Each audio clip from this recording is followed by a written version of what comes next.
And then here's part 2 because I ran out of time. So anyway, there is the control board. There is a screw here and a screw down there. You just undo those and then you can pull the board out and take it away. So let me take those screws out, back in a moment. Okay, so those screws have been removed.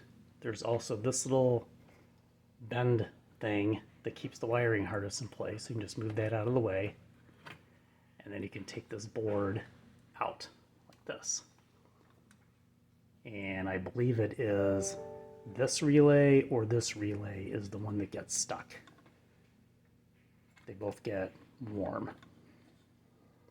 So anyway, you have to undo these connectors and then replace the board and put it back in. As I'm doing this, you'll notice that each of these connectors has a little tab on it. When it's in there, you push down on the tab and then just wiggle it back and forth and it'll come out. If you have to, you could also take a small screwdriver and as you are pressing on the tab, put the flat-headed screwdriver in there and just give it a little turn and that'll help force it out. So I'm going to continue taking these connectors out. Here are a couple, this one and this one seem a little difficult to get out, so you put a screwdriver in here and you can turn it and it'll force the connector up and then you can wiggle it free. It does take a little finagling to get these off.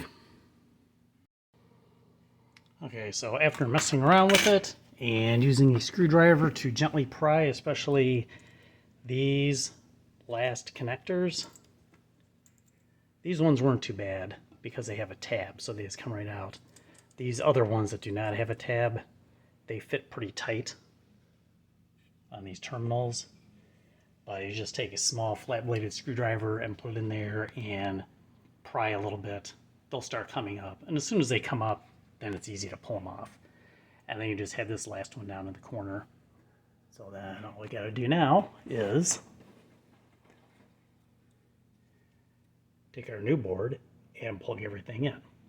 And if you are not sure where each of these goes, make sure you take a picture or mark them in some way so that you don't mess them up. So I'm going to do this. I'm going to plug all this in off camera because it'll take 2 hands. Okay, I've gotten everything plugged back in.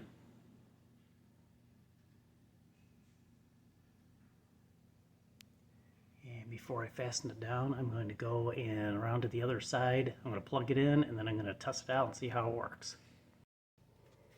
Alright, oven's plugged back in. Let's see what it does.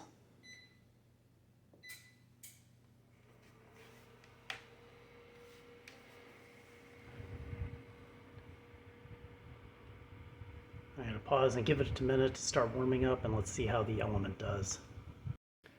I forgot to mention, since it was warm, after I turned it on off camera, I did hit the bake button and I set it up to 400 just to make sure that it continues substantially warming up. So I'll give it a minute. So we're now up to 357 and climbing, and there is, of course it might be kind of hard to see, but there is no, the element is, I don't know if you can see it, probably not, but the element is not glowing. Let me just open this up, get my reflection out of there. But the element was not glowing and it looks like it has turned off when the doors open like it's supposed to. So I think this board is working okay. I'll continue letting it heat up to 400 and then we'll see how it does. While it's warming up, I just thought I would take a look at a couple of the things back here. The oven actually is pretty simple. I mean, this is the fan where you feel the warm air blowing out of the front. All it is empty space in there between the oven and the cooktop. These are the motors for those fans. Here's the light. That's the 240 volt, 30 amps, or is it 50? I think it's 50 amps in don't touch that, super dangerous. So if this thing needs other things like elements for the cooktop and such, shouldn't be that hard to replace. Got a couple of screws here so you can take the cooktop off, and then you can get into those. Alright, it sounds like it's heated up. Let's go over and take a look.